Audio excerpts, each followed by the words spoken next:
Welcome to Energy Unplugged, the go-to podcast focusing on the global energy transition. My name is Richard Howard and I'm Aurora's Global Research Director. In this episode, we're going to look at the sustainability and decarbonisation potential of the logistics real estate sector. So what I'm interested to hear about here is what is the sustainability vision for the sector? And with these buildings in the logistics real estate, we have some really huge buildings with very large rooftops, and they often present an opportunity for rooftop solar. So I want to understand, what is the potential for deployment of rooftop solar? Is this compelling to the occupiers and the asset owners? And can the business model for this be even further enhanced if you add batteries into the mix as well? And finally, I want to understand which are the most attractive markets for rooftop solar in this space and all around the world. I'm joined by two representatives from Prologis, which, for anyone who doesn't know, is the world's largest owner of logistics real estate sites. I'm joined by Susan Uthayakumar, who's Managing Director, Chief of Energy and Sustainability at Prologis. She leads the company's customer-focused sustainability and energy solutions business, so evaluating and scaling energy solutions all across the Prologis platform.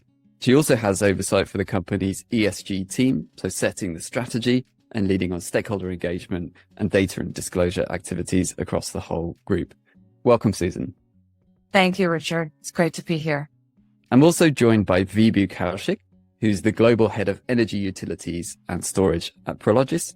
He's the clean energy and electrification industry leader with over 16 years of experience working for energy utilities in the US and in Canada. Welcome, Vibhu. Thank you, Richard. Glad to be here. Brilliant. So I said that Prologis is the largest owner of logistics real estate in the world.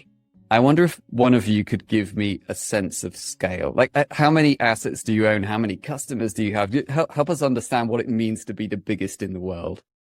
Absolutely. So, Richard, Prologis is present in 19 countries across the world, and we have 1.2 billion square feet of real estate. 2.7 trillion of goods flow through our facilities on an annual basis, and that represents 3% of the world GDP on a total global basis, or 4% of the GDP of the countries where we're present. Obviously, with that scale, we play a very crucial role in supply chain. And the topic that everyone is grappling with now is, how do you decarbonize supply chain? So we take our leadership in the industry very seriously and are focused on how can we help the world decarbonize transportation and the built environment, two of the hard to decarbonize segments that we touch. And you asked, how many customers do we serve? We serve 6,600 customers across the world. And they are Fortune 100 customers, Fortune 500 customers, as well as small and medium customers. So, we look at this as an opportunity for us to provide value-added services from a sustainability standpoint that not everyone may have the knowledge or the resources to do. No, that's a brilliant high-level description of what you do. So in my simple terms, these are very large logistics sites that you own, that are occupied by a range of different businesses, large and small. What you're saying is, if I play back the numbers, $2.7 trillion of goods flow through these sites. This is a staggering statistic, actually, if you really think through the implications of how much of the world's goods, the world's trade is happening through the sites owned by your company.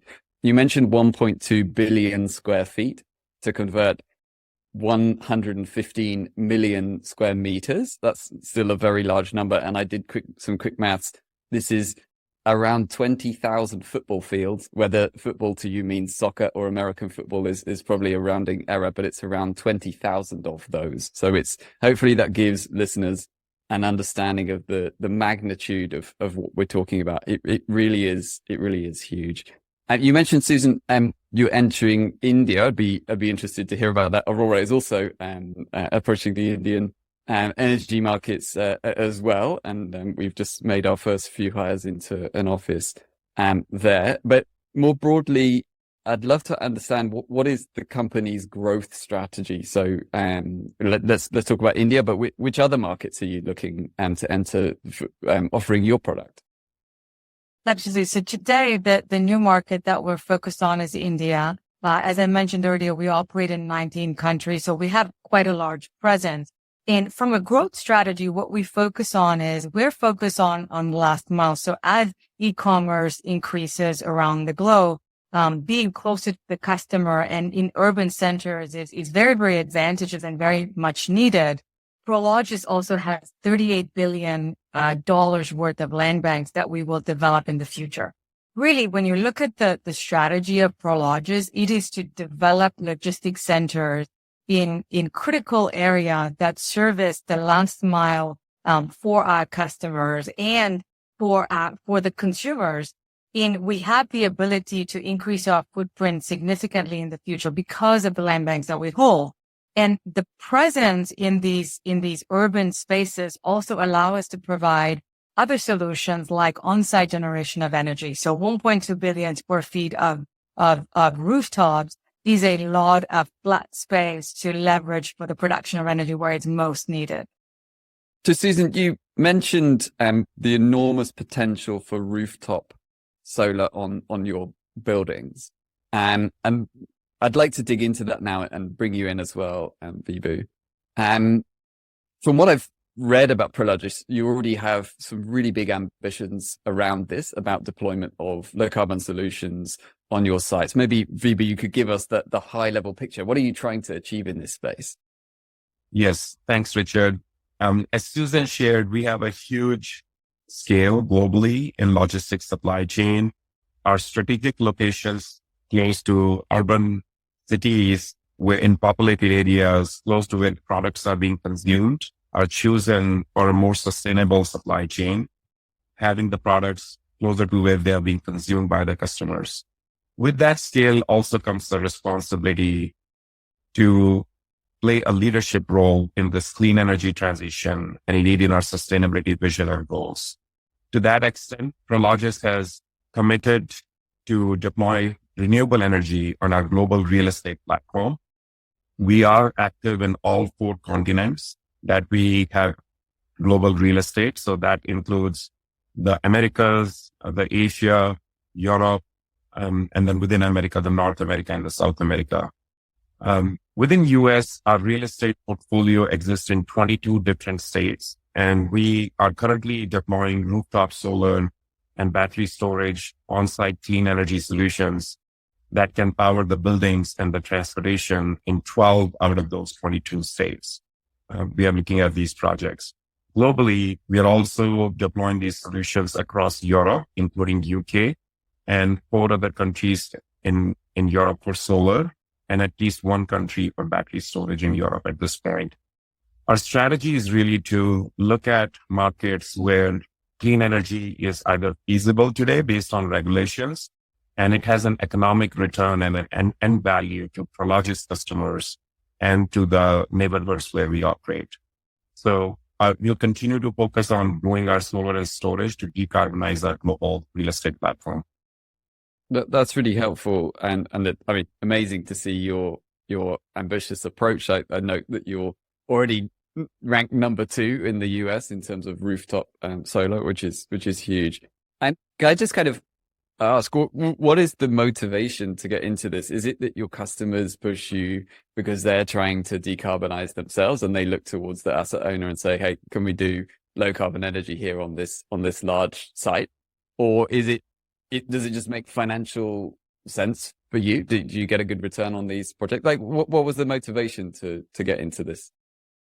Let me address why Prologis is interested in playing a role in sustainability. So we spoke about the scale of Prologis.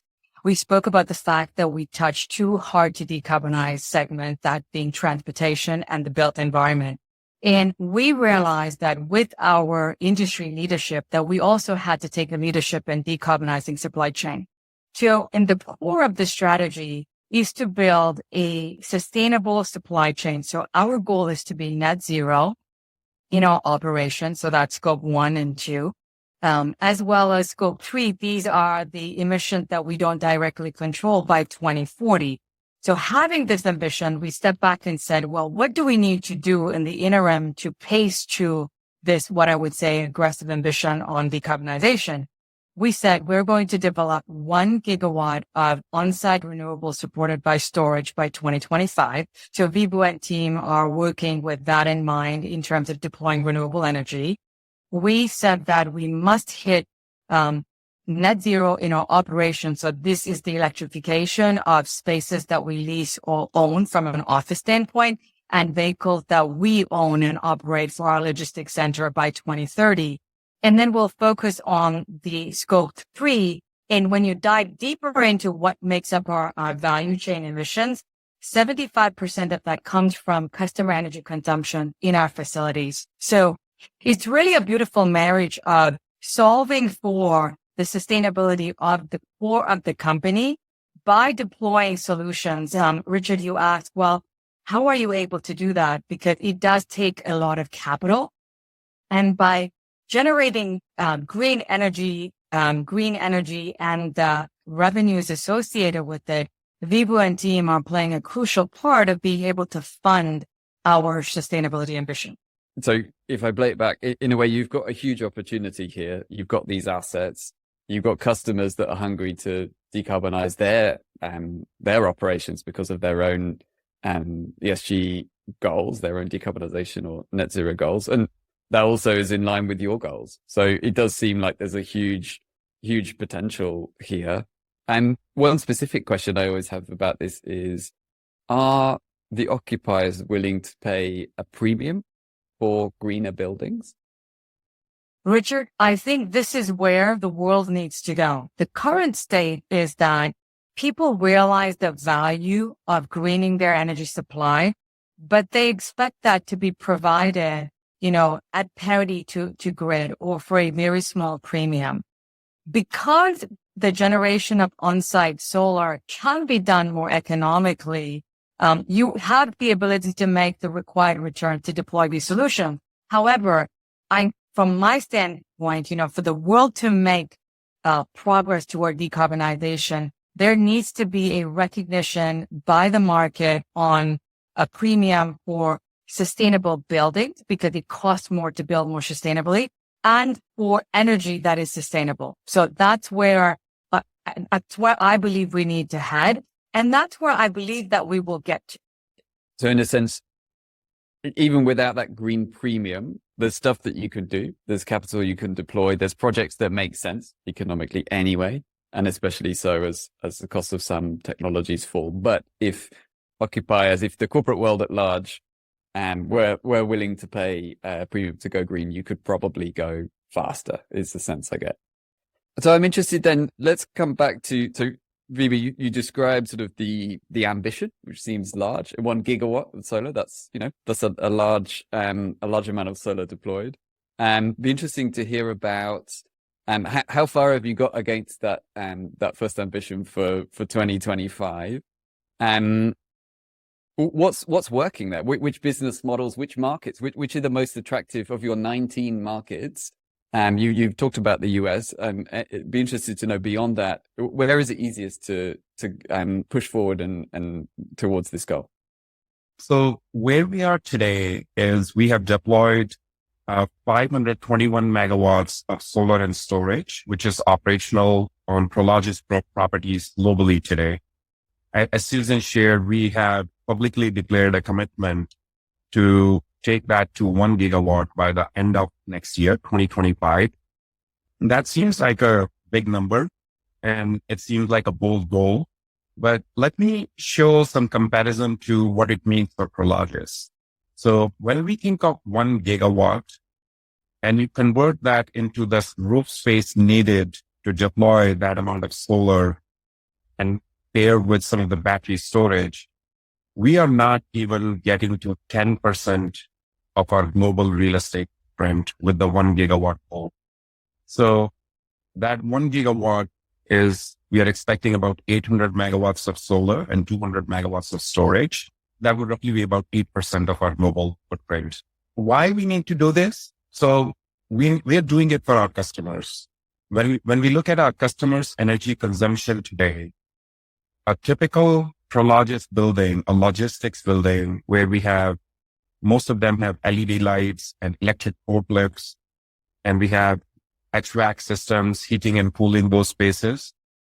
These buildings use about 4 to 5 kilowatt hour per square foot per year of energy. So that would translate to 0.4 kilowatt hour per square meter, if you think of it in square meters. And if you multiply that by 1.2 billion square feet, that translates to 6 terawatt hours of energy consumption being consumed today by Prologis customers globally. So our mission here is to decarbonize that 6 terawatt hours so that, to Susan's point, the 75% of these emissions, which are in energy, can be totally decarbonized towards our net zero goal. Now, we got to skate to where the puck is going and not set the targets for today. We know electrification is coming. We are seeing load growth, and we expect the 6 terawatt hours could be as high as 15 terawatt hours by the end of this decade in 2030. So what we are designing solutions today and preparing our strategy is to offset a much higher amount of carbon emissions based on the energy demand that growth that will be happening. When we think of our global real estate footprint, how much can we deploy and what will be feasible from economics, which will in turn add value to customers and not create additional costs. We expect we could get to somewhere close to 5 gigawatt or more by the end of this decade, looking at our solar and storage and all on-site generations that is needed for building load, for communities, and for mobility equipment. So we have set some aggressive targets, but I think they are in line with what we need to do to achieve our decarbonization goals. No, it's super ambitious and seems like you're really driving this forward. And I'm interested in which of the countries where it's easy to do this, where policy, regulation, incentives are aligned with your goal, and which are the places where it's not? And within that, what sorts of barriers do you face to doing these projects? Let me add a few on solar storage. Some countries do have policies and regulations that make it easier. So United States, for example, passed the Inflation Reduction Act in July of 2022 that provides investment tax credits for the renewable energy investments that we are investing in our plan. That creates that makes it possible to deploy them more economically and provide that value to our customers, provide the energy generated from solar and storage at more affordable per unit basis. We are seeing similar trend in, for example, Canada has passed a similar investment tax credit bill that is going to help accelerate our deployments in Canada. In some European countries where we are seeing a lot of support and mandate to deploy renewables, both the programs where countries come up with providing renewable energy to the grid customers. For example, Germany has a feed-in tariff program, which is what's making all the distributed energy generation, rooftop solar deployment possible in Germany. They're leading that way. Italy, Spain are looking at community solar programs in addition to providing solar behind the meter. Those programs are really helping and are part of our pipeline. UK has been a leader in this area, deploying solar and storage as well. UK is actually the most mature storage market in Europe, and we have a large footprint in UK as well for our real estate. So these are some of the leading countries. And then beyond this, I think of Latin America. I think of Asia, Japan, for example. We have 40 megawatts plus already operating and more projects in the pipeline. China and Singapore as well. So we've seen this as a global transition that's happening, and some countries are behind, but a lot of local policy, regulation, economics are helping to accelerate this. I want to give it to Susan if Susan wants to add anything. I really think that the reality is that the world needs more electricity than is being produced today. And that generation, that uptick in generation, has to come from renewables if we're going to get to the country net zero goals or the global, Paris Accord of what we're trying to accomplish. And what that really means is that policy, incentives, and private enterprise ambitions have to all align. I don't think it's one or the other. I think you really do need all three to make it work towards the goal, because it's probably the most challenging problem, the energy transition and decarbonization and limiting the temperature growth to 1.5 degrees is probably the most challenging thing that we have faced as human beings, I would say, in the recent past, perhaps. And I would say that today, when I look at the market, where it's the most economically feasible country is the US, because the incentive program, as well as the capital allocation towards clean energy, is moving fast. And to what extent is that due to the Inflation Reduction Act? Like, if I'd asked you the same question 2 years ago before the act came in, would you have answered in the same way, or has that changed the answer for you? Inflation Reduction Act has definitely changed the answer, I would say. It has made deployment of capital towards clean energy more feasible in more states. But even without the Inflation Reduction Act, if you had asked me the question 2 years ago on which is the geography where you see the most momentum from an economic standpoint, I would say it's the US. If you ask me would you see the adoption of renewable energy faster because of policy, I would say it's Europe. Interesting. And interesting, one particular issue that sometimes comes up when trying to deploy rooftop solar on commercial and industrial sites, which is around landlord-tenant issues. It often is something that's talked about, that the split incentives between landlords and their tenants can make it quite difficult, quite thorny to make improvements to buildings in general. How do you navigate those? You're the landlord on this side. How do you navigate those issues? It is a fantastic question, and it's something that I think everyone must focus on to advance. So it starts with it's educating the customers on why we want to do clean energy deployment. It is for the betterment of, the community, the business ambition that Prologis has in terms of decarbonizing and how important it is for supply chain. Then it starts with sharing information so you can actually size the energy production to what is needed. And there needs to be trust in terms of sharing the data. So this is where the customer-centric approach of Prologis, I think, really benefits the situation. We have been super transparent with our customers in terms of our ambitions, how we're going to go about it. And we have actually said, we together can create value. Let us be your decarbonization partner in this journey. And I'm going to turn it to Vibhu to talk about the specifics of how we do it. Yeah, thank you, Susan. So as Susan mentioned, we have over 6,000 customers in our buildings. And so if you look at profile of these customers, we have a lot of the Fortune 100s and Fortune 500s, but then we have a long tail of small and medium-sized customers who do not have the sustainability expertise, the clean energy deployment resources that Prologis has in our organization. And these customers rely on us to provide these solutions to help them decarbonize. What we have seen is the partnership between landlord and customers, as you asked, Richard, has strengthened as we have gained momentum, as we have built scale, and as we have built credibility.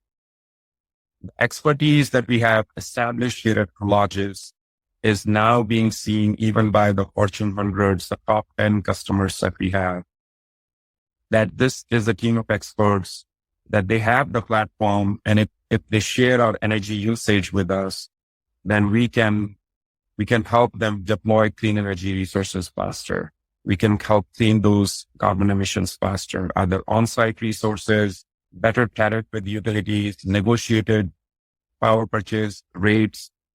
And that has come with the proven record in the past 2 years and the scale that we have built. Specifically, we have looked into initiatives where there are some structural things in this business. A typical warehouse building, for example, once built, lasts as much as 40 years or even longer. A typical Prologis lease is 3 to 5 years. So customers typically sign up on average for 3 to 5 years to be in a Prologis building. If you think of it from a pure investment perspective, it doesn't make sense for the customers to deploy capital for 3 to 5 years. It makes sense for Prologis to deploy 20, 25, 30-year assets and take that depreciation over the longer term to make that affordable energy as a service to the customer. So that model is really helping this accelerate. And as customers understand this more and more, that they can just be in a Prologis building, and Prologis will not only take care of the building and its maintenance, but also the clean energy for as long as they want to be.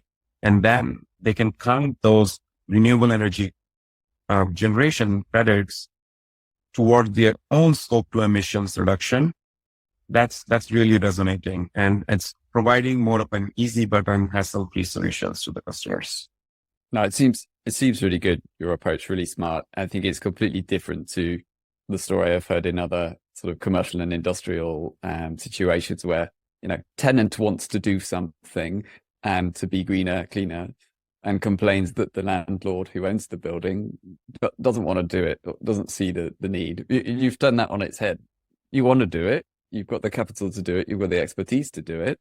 And you're engaging the tenants and saying, hey, we've got the solution. And actually, it's not your capital, it's our capital. So, really, really smart. And it seems like there's just vast potential here, but you're doing exactly all the right things. So on that optimistic note, we are heading towards the end of the podcast, but I do like to end, as with many Aurora podcasts, we end with a section called overrated or underrated, in which I'll throw a few different ideas or concepts at you, and doesn't have to be a long answer, but just your instinctive reaction. Are these things overrated or underrated? And maybe Susan, I'll start with one for you. Vertical axis wind turbines. We see some of these small scale vertical axis wind turbines on industrial sites. Are they overrated or underrated? So it is overrated. I don't think it's the most viable solution for industrial space. Okay, that would go along with my anecdotal evidence, which is I rarely see them spinning round. Yeah. Okay, Vibhu, one for you. Long duration storage, is it overrated or underrated? I think it's underrated, but I think the renewable energy transition cannot happen without long duration energy storage. Okay. And then finally, I'm open to either of you answering this. Hydrogen in heavy goods vehicles. Underrated. I think hydrogen, it's very much needed for the long-term solution of decarbonizing transportation. It's just finding that commercially viable, scalable, cost-effective hydrogen. Brilliant. Well, it's been fascinating talking to you as the world's largest owner of logistics real estate sites. Some great insights and huge ambition for you and your team working on these issues. And so, it's been fascinating talking to you. And I hope you manage to achieve your goals and delivering many gigawatts of clean energy capacity. So thanks very much for joining the podcast. It's a pleasure to be here with you, Richard. Yeah, thank you, Richard. Enjoyed the conversation. That was Richard Howard, Aurora's Global Research Director, talking to Susan Uthayakumar, Managing Director, Chief of Energy and Sustainability at Prologis, and Vibhu Kaushik, the Global Head of Energy, Utilities and Storage, also at Prologis. Thanks for listening to Energy Unplugged. Do keep an eye on our podcast feed for more in-depth conversations with senior members of the energy industry. The best way to do this is to follow or subscribe to the podcast via whatever platform you use.